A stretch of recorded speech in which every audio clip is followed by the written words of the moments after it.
Almantasha Realty presents yet another masterpiece set in the heart of Mumra that promises to elevate your lifestyle. Welcome to The Universe, a residential tower that offers more than just 4 walls. This project offers you your own space, your own universe wrapped in these spacious 1 and 2 BHK apartments that are meticulously designed and smartly planned. Find all modern specifications that are specifically curated for you here. Here you are offered your own space, your own universe. हाथों में गीता कुरान लेकर क्यों दी विधायक जितेंद्र आव्हाड ने कानून हाथ में लेने की चेतावनी? क्या डर सता रहा है विधायक आव्हाड को?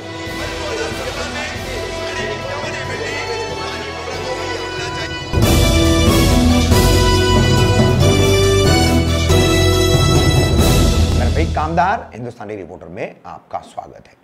पिछले कुछ दिनों से या महीनों से मुमरा कौसा की राजनीति में भारी उथल पुथल मची हुई है। आरोप प्रत्यारोप का दौर, एक दूसरे के खिलाफ दर्ज होते मामले, अचानक पीड़ित औरतों का सामने आना, भाजपा नेत्री रीदा रशीद पर पोक्सो पीटा का मामला दर्ज होना, उससे पहले राष्ट्रवादी और दलित समाज की मांग पर एट्रोसिटी का मामला दर्ज होना, उससे पहले विधायक जितेंद्र आव्हाड के खिलाफ मॉलेस्टेशन का केस रीदा रशीद द्वारा दर्ज कराना, ये जो पूरा उथल पुथल चल रहा है। और उसी में विधायक जितेंद्र आव्हाड पहले एफआईआर के शिकार हुए ठाणे के वर्तक नगर पुलिस स्टेशन में, विवियना मॉल के थिएटर में हर हर महादेव फिल्म के शो को बंद कराने का मामला उनके खिलाफ दर्ज हुआ था और उसमें उन्हें रात भर हवालात में भी रहना पड़ा। ये पूरा माहौल, और ऐसे में 8 जनवरी की रात को विधायक जितेंद्र आव्हाड इन्होंने एक वीडियो जारी किया है। दरअसल जागरण यात्रा राष्ट्रवादी कांग्रेस पार्टी द्वारा पूरे मुमरा कौसा में निकाली जा रही है। उस जागरण यात्रा के तमाम मुमरा कौसा में जहां भी चौक सभा टाइप के जो प्रोग्राम्स हुए, उसमें विधायक आव्हाड ने भी जो भाषण किया, बिल्कुल ये जो वीडियो 8 जनवरी को उन्होंने अपना सोशल मीडिया पर वायरल किया है, डाला है, लगभग यही बातें। देखिए किस तरीके से इस वीडियो में जो भी हम आपको दिखा रहे हैं, इसमें विधायक जितेंद्र आव्हाड आपको गीता और कुरान दोनों हाथों में लिए नजर आएंगे और अपनी बातें रखते हुए नजर आएंगे। बलात्कार का केस किसी महिला को आगे करके उनके खिलाफ दर्ज कराने की तैयारियां की जा रही है, ऐसा उनका दावा है। इस संबंध में हमने उनसे भी बात की है, पुलिस से भी बात की है।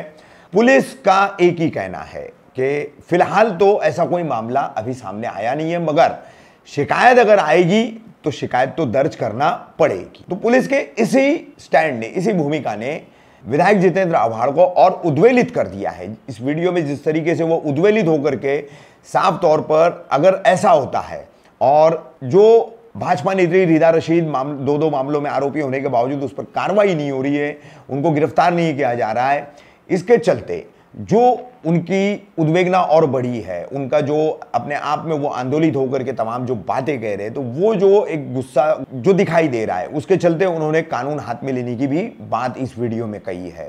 तो सत्ता परिवर्तन हुआ, सत्ता परिवर्तन होने के बाद कई टकराव जो है सीधे मुख्यमंत्री एकनाथ शिंदे, उनके बेटे सांसद श्रीकांत शिंदे वर्सेस मातोश्री यानी उद्धव ठाकरे और आदित्य ठाकरे। तो ऐसा ये तमाम मामला लड़ाइयों का राजनीतिक तौर पर चलता रहा, मगर आमतौर पर यहां पर एक चीज साफ दिखाई दे रही है कि फिलहाल इस सत्ता परिवर्तन का सबसे बड़ा और पहला शिकार होते नजर आ रहे विधायक जितेंद्र आव्हाड। चाहे बातें राजनीतिक हो, चाहे वो आप उसको अलग एक मुलामा दे करके अगर कहें, मगर ये राजनीतिक लड़ाई जो है उसका गिरता हुआ स्तर भी दिखा रही है।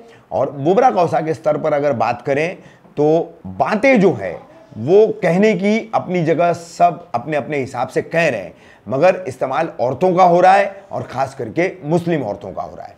मैं आज भगवत गीता और कुरान हाथ में लिए बैठा हूं। दिल का दर्द बहुत सता रहा है। वो याद आज भी रुला देती है जो मुमरा में मेरे साथ षड्यंत्र और जो हादसा हुआ जिसमें बहुत बड़े बड़े लोग शामिल थे। एक औरत को आगे करके मुझे बदनाम करने की कोशिश हुई।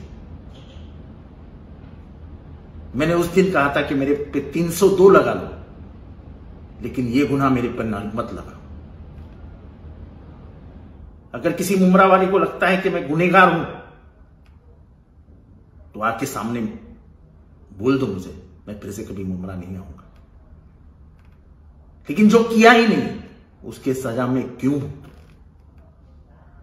और शर्म इस बात की आती है कि जिस विधानसभा में मैं आपकी दुआओं के साथ 80,000 वोटों से चुन के गया, उसी विधानसभा में गुनहगार उच्च पदस्थ नेताओं को मिलने आती है। आज भी वो गुनहगार मंत्रालय में घूमती है, पुलिस के आशीर्वाद से थाना में घूमती है। क्या पुलिस पट्टी लगाए बैठे हैं आंखों पे? दर्द नहीं होगा मुझे? जिस चीज में मेरी गलती ही नहीं थी, केवल जानबूझकर मुझे परेशान करने के लिए, मुझे बदनाम करने के लिए, मेरी आवाज को रोकने के लिए यह सब किया गया। मेरे बात में एक भी लफ्ज झूठा है तो बता दीजिए, मैं आपसे माफी मांगूंगा। लेकिन जो दिल में लगा हुआ जख्म है, वो जख्म आज भी दर्द देता है। मेरी मां की मौत और ये 354, इसने मुझे पागल कर दिया। मेरी मां की मौत में आज तक दिल से निकाल नहीं सका, और ये 354 भी आज मेरे दिल से कभी निकलेगा ही नहीं। वो निकलेगा जब मेरा बदन जल जाएगा, मेरी मौत हो जाएगी। मुझे किसी का साथ नहीं चाहिए। यह लड़ाई में मुझे कोई साथ दे ना दे, ऊपर वाले ने इतनी ताकत मुझ में दी है कि मैं अकेला भी लड़ सकता हूं, और मुझे ये दुनिया को दिखाना है कि ये लड़ाई मैं अकेला ही लड़ूंगा। मुझे नहीं चाहिए किसी का साथ। मैं इतना दुबला भी नहीं हूं कि 100 लोग पीछे है इसलिए लड़ाई लड़ रहा हूं। मैं जितनी भी लड़ाइयां लड़ी, मैंने ये नहीं सोचा कि पीछे कौन है, लेकिन अपने उसूल के लिए मैंने लड़ाइयां लड़ी, अपने जान पे खेल के। ये जो गुनाह मेरे साथ हुआ है और इसको जो दबाने की कोशिश हो रही है, उसको जो पनाह मिल रही है, जो छत्र मिल रहा है पुलिस की तरफ से, वो और भी दर्द देता है। जिस फिरोशी की केस में वो औरत आरोपी बन गई है, तो भी पुलिस उसको पकड़ नहीं पा रही है। वो खुलेआम घूमती है, फिर भी पुलिस को नहीं दिखती है। कई हमारे ही लड़कियों ने, लड़कों ने उसको पकड़ लिया और कुछ कर दिया तो क्या हमको मालूम नहीं हो कहां है? मैं पगला गया हूं।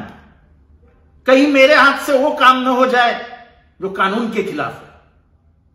लेकिन अगर पुलिस उसको मदद कर रही है, एक केस को दबाने की कोशिश कर रही है, और ऊपर से मेरे ऊपर और एक केस लेने की कोशिश कर रही है, जो सबसे गंदा केस होगा वो है बलात्कार का। मैं आज बता देना चाहता हूं मुंब्रा और कस्बा के लोगों को कि जो लोग षड्यंत्र में शामिल थे, जो गद्दार इस षड्यंत्र में शामिल थे 354 के, वो इस 376 का गुनाह मेरे ऊपर दाखिल करने के लिए तैयारी कर रहे हैं। मैंने जब पुलिस को पूछा तो पुलिस कहती क्या करेंगे साहब, कोई गुनाह लेके आएगा तो हमको दाखिल करना पड़ेगा। अरे जो चीज मैंने की ही नहीं है, वो चीज के लिए मैं कभी भी गुनहगार नहीं बनूंगा। और फिर अगर यही होने वाला है कानून के साथ, तो फिर मैं भी अब कानून हाथ में लेने के लिए तैयार हो गया। इसको चाहे इशारा समझो, लेकिन अब बहुत हो रहा है। अब रहा भी नहीं जा रहा है, देखा भी नहीं जाता है।